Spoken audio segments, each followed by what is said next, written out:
sim racers! Welcome back to IUEM Weekly. This show recaps all sim-related highlights from the previous week. This week, there are big updates in rFactor 2 and the new sim racing equipment parts. I'm your host Cynthia, and let's jump right into it. To begin with, the new cars of the rFactor 2, the Austin Mini Cooper S MK1 Group 2, and the Caterham Academy. The MK1 Mini, developed to adhere to FIA Group 2 historic racing regulations, the Mighty Mini is a unique car as you will find in the world of motorsports. Developed as a convenient city car for the world in the mid-1960s, the Mini went on to be something of an unexpected success story in the world of racing, and has since become one of the de facto go-to cars for a wealth of historic racing championships around the world. Easy to maintain, chock full of personality, and incredibly agile and fun to race, the Mini Cooper S is a perfect way for many drivers to introduce themselves to the world of racing and have a bag full of fun in the process. For the August update, rFactor 2 will be adding the iconic Mini to their roster of cars within the simulation. So all of the rFactor 2 racers will have the opportunity to sample 60 years of development for one of the most enduring and endearing cars in the automotive world. Next, Caterham has become synonymous with bringing motorsport to the wider public.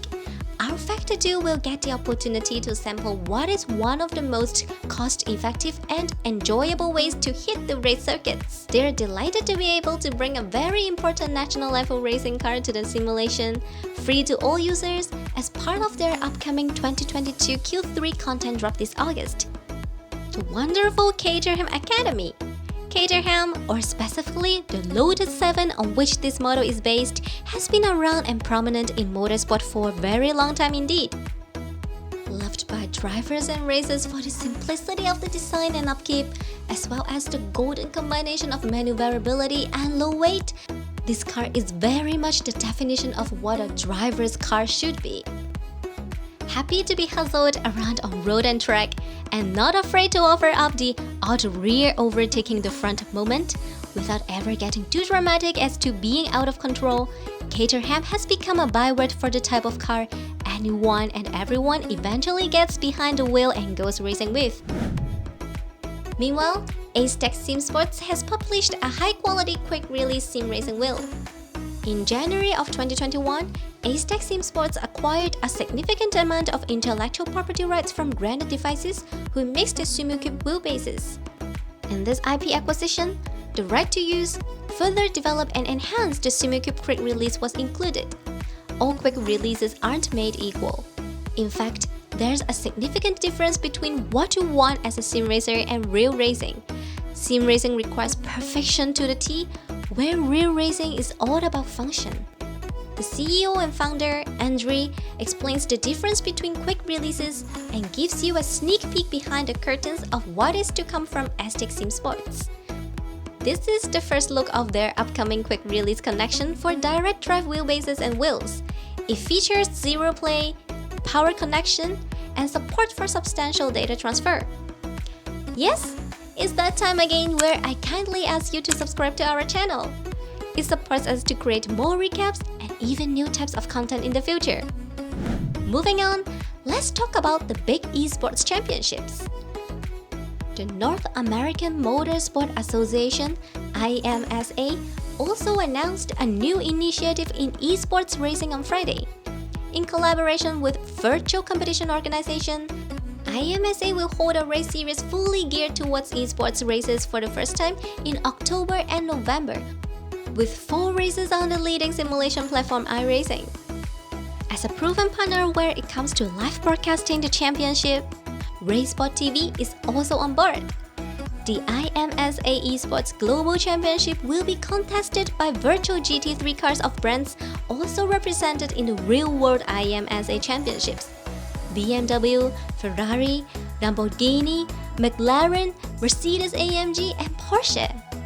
In the TCR class, the teams will go head-to-head in Hyundai and Honda models. The format is inspired by the real-world IMSA races. Each race lasts for 2 hours and 40 minutes, with 2 drivers sharing the cockpit. The season is scheduled to get underway on the 16th of October at Michelin Raceway Road, Atlanta. Then a week later, further points and victory will be up for grabs at WeatherTech Raceway Laguna Seca, with the 2 races at Indianapolis Motor Speedway and Daytona International Speedway following on the 6th and the 20th of November. For all sim racers who are interested in it, make sure it is marked in your list. Finally, for our featured interview of the week, we have Gianfranco Giglioli joining our interview section. The 24-year-old Lamborghini esports driver spans multiple platforms including Gran Turismo, RF2, F1 Series, and Assetto Corsa Competizione. It all started at 14 when he got his first set of wheels with Gran Turismo and joined the Italian professional scene in RF2. Gianfranco believes that if you have talent, you should do well in every simulator as long as you give yourself time to adapt. Gianfranco mentioned the importance of social media is part of the career. YouTube channels and live streams are common among all esports drivers. His dedication in sim racing across his career was proven by Ferrari and Lamborghini esports team. Also, he gained a lot of video editing skills because of sim racing. For the full interview, head onto the website. Links down below. That will be it for this week. Hope you enjoyed the news. Please subscribe and support us.